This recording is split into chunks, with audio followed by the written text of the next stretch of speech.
यूं ही नहीं मैं बन जाता हूं। कुदरत के कोने कोने से खूबियां खोज लाता हूं। गुणवत्ता की गहराइयों का गोताखोर हूं मैं। यूं ही नहीं मैं रजनीगंधा बन जाता हूं। सही टीम इंडिया चैंपियंस ट्रॉफी जीतकर वहां पर मैदान पर उतरी, वैसे ही पूरा देश जश्न में डूब गया। लोग सड़कों पर आ गए, आतिशबाजी करने लगे, डांस करने लगे। ऐसा ही जश्न मध्य प्रदेश के इंदौर जिले के महू कस्बे में भी मनाया जा रहा। लेकिन बॉस, यहां तो लोग जश्न मना रहे थे और उन्होंने सपने में भी नहीं सोचा होगा कि अपने ही देश में, अपने ही देश की जीत पर कोई इतना गुस्से में होगा कि उन पर पत्थर चला गया। भयंकर बवाल मच गया।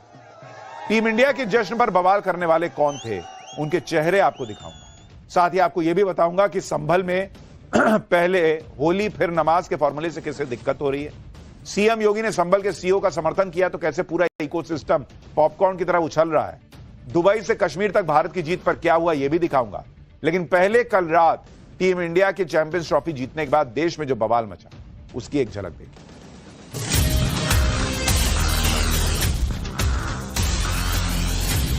Always, India is the best team in the world right now.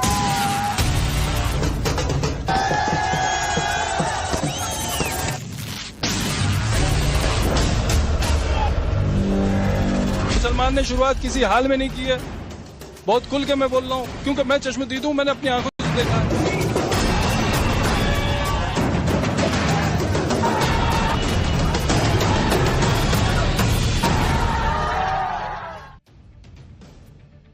रविवार की रात पूरे देश में भारत की जीत का जश्न मनाया गया। लोगों ने आतिशबाजी की, लोगों ने पटाखे फोड़कर जबरदस्त तरीके से भारत की जीत का जश्न मनाया। सड़कों पर भारी भीड़ निकल आई। वो भी क्यों ना, चैंपियंस ट्रॉफी को छोटा मोटा इवेंट तो था नहीं। टीम इंडिया ने जब T20 वर्ल्ड कप जीता था तब भी इसी तरह से जश्न मनाया गया था। क्रिकेट फैंस के इस जश्न से कुछ लोग शायद चिढ़ भी गए होंगे, क्योंकि इंदौर के महू में जीत की खुशी मनाते लोगों पर पथराव की खबरें आई। इंदौर के पदक मोहल्ले में भारत की जीत का जश्न मनाते लोगों ने बाइक रैली निकाली। रैली में कई लोग बाइक्स पर सवार होकर नारेबाजी करते हुए जीत की खुशी मना रहे थे। उनके हाथ में तिरंगा था, जुबान पर भारत माता की जय के नारे थे। जैसे ही ये रैली जामा मस्जिद के पास आई, तभी हंगामा शुरू हो गया। मस्जिद के पास काफी देर तक हंगामा होता रहा। माहौल तनावपूर्ण हो गया। अचानक वहां भगदड़ जैसे हालात बन गए। मस्जिद से कई लोग निकलते हुए दिखे और अचानक नारेबाजी होने लगी। और उसके बाद बाइक रैली निकाल रहे कुछ लोग बचने के लिए भागते हुए दिखे। जरा एक बार फुल फ्रेम तस्वीरें दिखाई।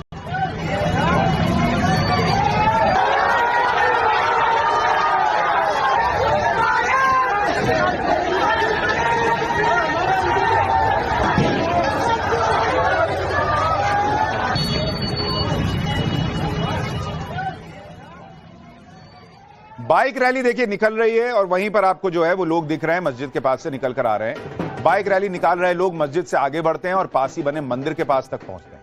तभी दर्जनों लोगों की भीड़ पथराव करना शुरू कर देती है। ये तस्वीर देखिए, पथराव की तस्वीरें। ये तस्वीरें आपको बताएंगी कि किस तरह से लोग वहां पर पत्थरबाजी कर रहे थे। सड़क पर पत्थर ही पत्थर पड़े हुए दिखते हैं। पथराव कर रहे लोगों के चेहरे ढके हुए थे। नारे लगाते हुए ये सभी लोग पथराव कर रहे थे। इन सारी तस्वीरों से पत्थरबाजी करने वालों की पहचान अब पुलिस कर रही है।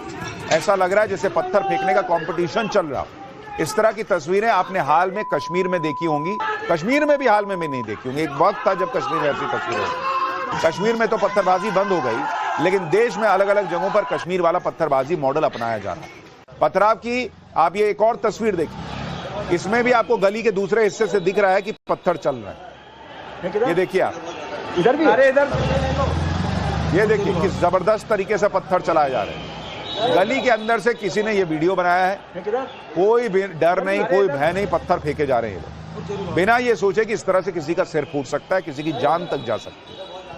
पत्थर फेंकने वाले कौन है, इसकी जांच अब पुलिस कर रही है। इसी बीच कल रात की घटना का एक सीसीटीवी फुटेज भी सामने आ गया है। ये सीसीटीवी फुटेज मंदिर के ठीक सामने दुकान में लगा हुआ था। सीसीटीवी कैमरा लगा हुआ था, जिसकी आप दाहिने तरफ तस्वीर देख रहे हैं। देखिए उस कैमरे को भी तोड़ने की कोशिश की।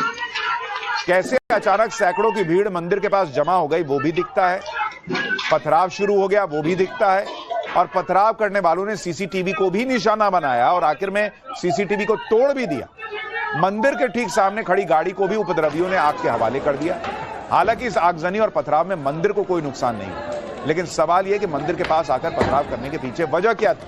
मंदिर के पास जिस तरह से आगजनी की गई वो बेहद डरावनी थी। आसपास के लोग घरों में छिपकर सब देख रहे थे। सड़क पर करीब 15 से 20 मिनट तक यह भयंकर हंगामा चलता रहा। आसपास की कई गाड़ियों को आग के हवाले कर दिया गया।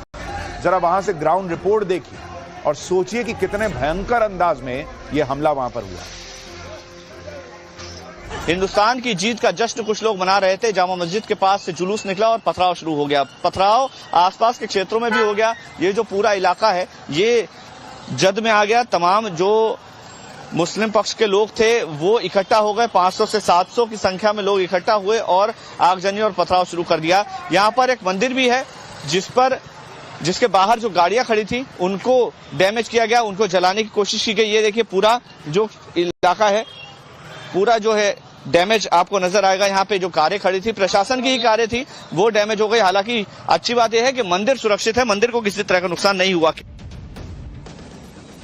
मध्य प्रदेश की पुलिस इस पूरी घटना की अब जांच कर रही है, लेकिन इसी बीच जिस मस्जिद से पथराव होने का आरोप लग रहा है वहां के काजी गजब का तर्क देने सामने आए। उनका कहना है कि मस्जिद के पास जुलूस निकल कैसे गया? क्या इसकी परमिशन ली थी जुलूस ने कि भाई टीम इंडिया की जीत मनाने के लिए हम लोग जो है वो बाइक रैली निकाल रहे हैं? शहर काजी ने इस हिंसा का पूरा दोष जीत सेलिब्रेट करने वाली भीड़ पर डाल दिया। लेकिन जब उनसे पूछा गया कि क्या मुस्लिम समुदाय की तरफ से पत्थरबाजी की गई थी तो कहने लगे कि जब वहां से हुआ तो यहां से भी होगा। एक बार सुनिए कल रात हिंसा के बाद शहर काजी मोहम्मद जाबिर क्या कह रहे हैं।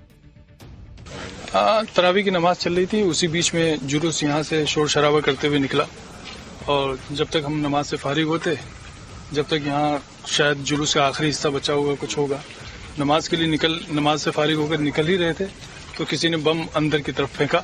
सुतली बम था वो और उससे पूरा धुआं उठा और पूरी सिचुएशन क्रिएट हो गई और सारे लोग पैनिक हो गए। इस तरह फिर वो बात बढ़ती चली गई। फिर क्या हुआ? बस कुछ नहीं, बस मेरा तो कहना यह है कि मुझे समझ में ही नहीं आ रहा है कि ये जुलूस आखिर निकला कैसे और दूसरी बात इस रूट से कैसे निकला। तो ये निकल सकता है जुलूस को लेकर वो नहीं, लेकिन किन लोगों ने परमिशन ली थी? क्या बिना परमिशन के निकलता? आप लोगों की तरफ से पथराव हुआ वो तो फिर होना ही था, फिर क्यों नहीं होगा?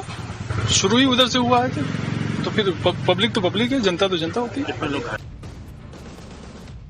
इनके हिसाब से इन्होंने कुछ नहीं किया। उधर से किसी ने सुतली बम फेंक दिया, उसके बाद उधर से पत्थर चलने शुरू हो गए और इनको जवाबी कार्रवाई करनी। भाई इनका लॉजिक ही अजब है कि जुलूस मस्जिद वाले रूट से कैसे निकला, बिना परमिशन के कैसे निकला। क्यों आप जब जुमे की नमाज के लिए निकलते हैं, इतने सैकड़ों हजारों लोग जुमे की नमाज के बाद बाहर निकलते हैं तो परमिशन लेके निकलते हैं, पुलिस से जाके पूछते हैं। भर देश में कल टीम इंडिया जीती तो उसके बाद जुलूस निकला, लोग निकल गए सड़क पे, तो पहले जाते रात में 9:45 बजे इंडिया जीती, 10 बजे तक सेलिब्रेशन देखे ग्राउंड पे और उसके बाद जाते पुलिस के पास कि सर हमको परमिशन दीजिए, रात में 12 बजे सेलिब्रेट करने निकलते। और किसी रूट में अगर मस्जिद आएगा तो वहां लोग जो है वो सेलिब्रेट नहीं करेंगे। ये क्या बात हो गई बॉस कि इस रूट से कैसे जुलूस निकल गया? देश की जीत के जश्न पर जुलूस निकालने में किसी को क्या दिक्कत है भाई? और क्या जिस रूट पर मस्जिद होगी वहां देश की जीत का जश्न नहीं मनेगा? क्या इनका लॉजिक ये है क्या?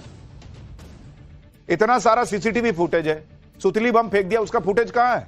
उसका कोई वीडियो है? अच्छा एक बात और, जीत सेलिब्रेट करने निकली भीड़ को पहले रात को पुलिस से जाकर परमिशन लेनी चाहिए थी, तब जीत सेलिब्रेट करने निकलना चाहिए था।